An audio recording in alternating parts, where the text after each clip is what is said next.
Hi viewers.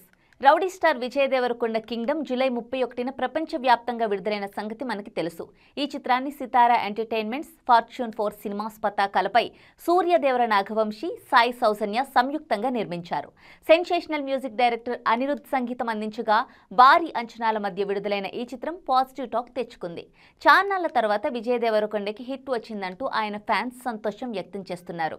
ఇక విజయ్ ప్రేయసి రష్మిక మందన్న కూడా మనం కొట్టినం అంటూ పోస్ట్ చేయడం, దానికి విజయ్ దేవరకొండ రిప్లై ఇవ్వడం వైరల్ అయింది.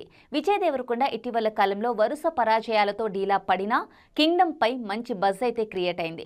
దానికి తగినట్లుగానే అడ్వాన్స్ బుకింగ్స్ కూడా గట్టిగానే జరిగాయి.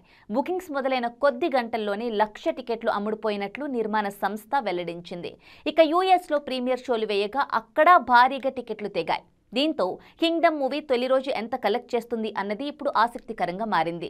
సాక్నిల్క్ వెబ్సైట్ అంచనాల ప్రకారం కింగ్డమ్ మూవీ తొలి రోజు 15.5 కోట్ల రూపాయలు నెట్ కలెక్షన్లు రాబట్టింది. సుమారు 30 కోట్ల రూపాయల గ్రాస్ కలెక్ట్ చేసింది. తెలుగు రాష్ట్రాల్లోని మొదటి రోజు 18 కోట్ల రూపాయల గ్రాస్ వసూలు చేసినట్లు టాక్. ఇక యూఎస్లో మొదటి రోజు మిలియన్ మార్క్ దాటేసి $1.1 మిలియన్ గ్రాస్ సాధించినట్లు తెలుస్తోంది. అయితే దీనిపై అధికారిక ప్రకటన ఇంకా రావాల్సి ఉంది.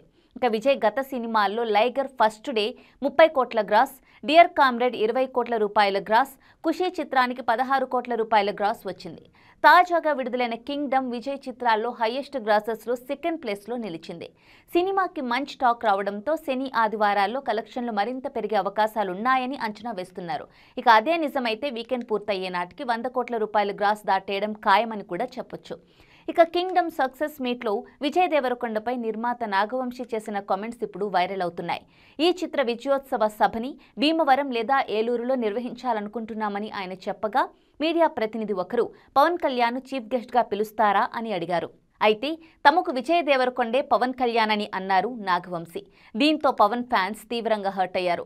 సినీ ఇండస్ట్రీలో పవన్ కళ్యాణ్ ఒక్కరే ఉంటారని, ఎవరు పడితే వాళ్ళు పవన్ కళ్యాణ్ కాలేరని నాగవంశీకి కౌంటర్ ఇస్తున్నారు. మరోవైపు కింగ్డమ్ సినిమాకు జగన్ ఫ్యాన్స్ సపోర్ట్ చేసిన విషయం మనకి తెలిసిందే. ఇక నాగవంశీ తాజాగా ప్రెస్ మీట్లో రాయలసీమలో ఈ మూవీ ఎక్కువ కలెక్ట్ చేసినట్లు కూడా చెప్పుకొచ్చారు. దీంతో జగన్ ఫ్యాన్స్ మాట నిలబెట్టుకున్నారంటూ ఇప్పుడు మరో వార్త ఊపందుకుంది. మొత్తానికి కింగ్డమ్కి జగన్ ఫ్యాన్స్ సపోర్ట్ చేయడం, ఇక అదే సమయంలో పవన్ కళ్యాణ్ విషయంలో నాగవంశీ కామెంట్స్ వల్ల మరోసారి జనసేన వర్సెస్ వైసీపీ ఫైట్ షురూ అయింది. ట్రైలర్ రాయలసీమలో చేసాం, ప్రీ రిలీజ్ హైదరాబాద్లో చేసాం కదా, అందుకని మండే ఆంధ్రాలో పెద్ద సక్సెస్ ఈవెంట్ చేద్దామని, అది రాజమండ్రి ఏలూరా ఏంటనేది డిసైడ్ చేసి మండే ఈస్ట్ వెస్ట్లో ఒక చోట పెద్దగా సక్సెస్ మీట్ చేద్దాం మనం ఒకసారి. ఎందుకంటే లేదు, మా పవన్ కళ్యాణ్ ఈయనే.